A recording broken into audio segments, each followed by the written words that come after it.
Considering the political climate and what seems to be a more regulated environment than not in the electric utilities market, and politicians that seem to be passing their constituents rather than the common sense of price and quantity, is it not a risky venture to participate in these markets more than what has already been done with Mid-American, considering that even with a possible repeal of the PUCA laws, that they may be reinstated some years later, with the addition or subtraction of any other legislation that a politician may dream up?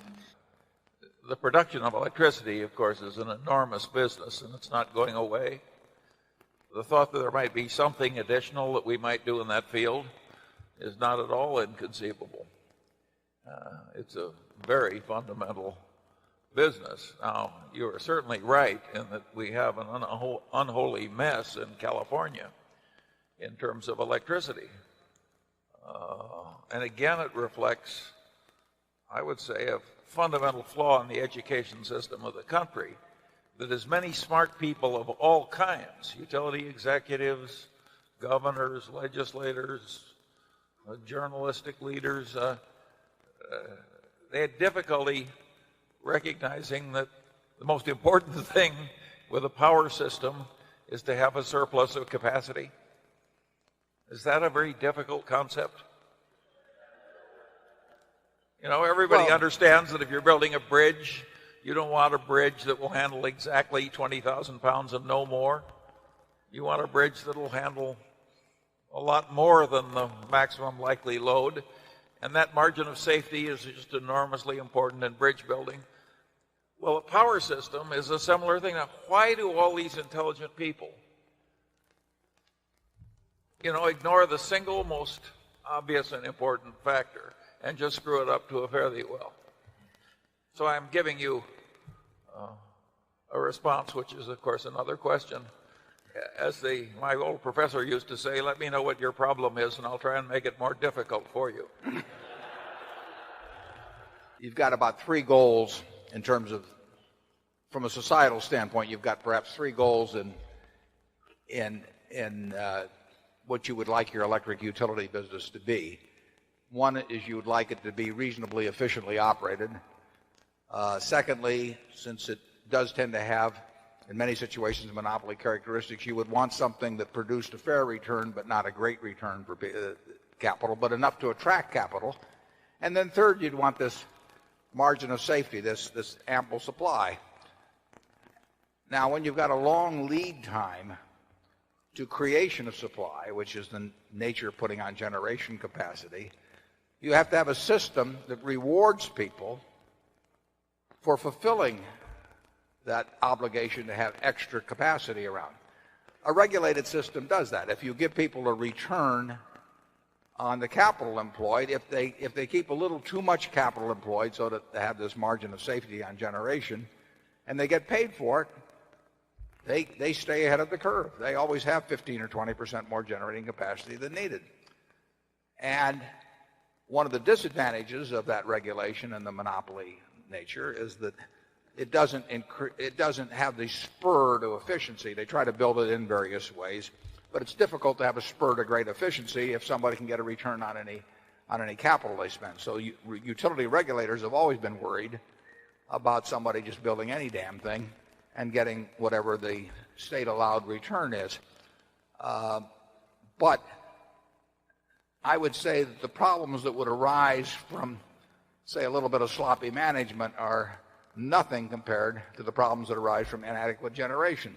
So here you had in California, in my view as an outsider, you had a situation under regulation where the utilities had the incentive to have a little extra generating capacity because they got allowed to earn a decent return on it, a return that would attract capital. Then you had, I think, the forced sell-off of half of their generating capacity or something like that, and they sold it at multiples of book value to a bunch of people who are now just generators who are deregulated. They don't have an interest in too much supply. They've got an interest in having too little supply. So you've totally changed the equation because the fellow that now has the deregulated asset for which he paid 3 times book now has to earn a return on a 3 times book what the fellow was formerly earning under the regulated environment at 1 times book. And so he is not going to build extra generating capacity. All that does is it brings down the price of electricity. He hopes things are tight.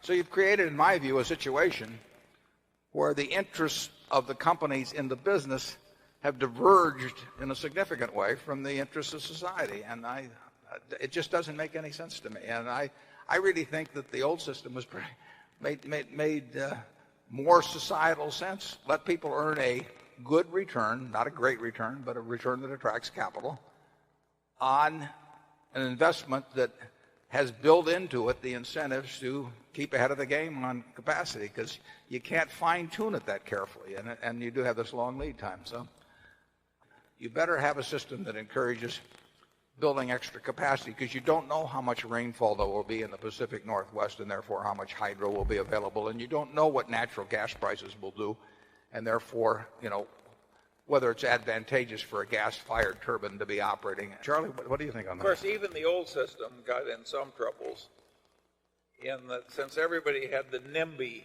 syndrome, not in my backyard, everybody wanted any new power plant to be any place not near me. And if everybody feels that way, and if the political system means that the obstructionists are always going to rule, you get in deep trouble. If you let the unreasonable, self-centered people make all the decisions of that kind, you may well get so you just run out of power. There will be need for more generation capacity. I mean, the electric utility industry will grow. It will need lots of capital. And there should be ways to participate in that where we get reasonable returns on capital. We would not expect to get great returns on capital, but we would be happy to do that. We generate a lot of capital, and we would be comfortable in that business. We would not feel the risks were undue as long as we didn't go around paying incredible prices for somebody else's capacity and then have people get very upset at what that meant in terms of their electric rates. You can't go out and, if you've got a utility plant in this country that was put in place at X, and then you go out and encourage entrepreneurs to buy in at 3X, you cannot expect utility price or electricity prices to fall. And that was, in my view, a very basic mistake. I may not understand it fully.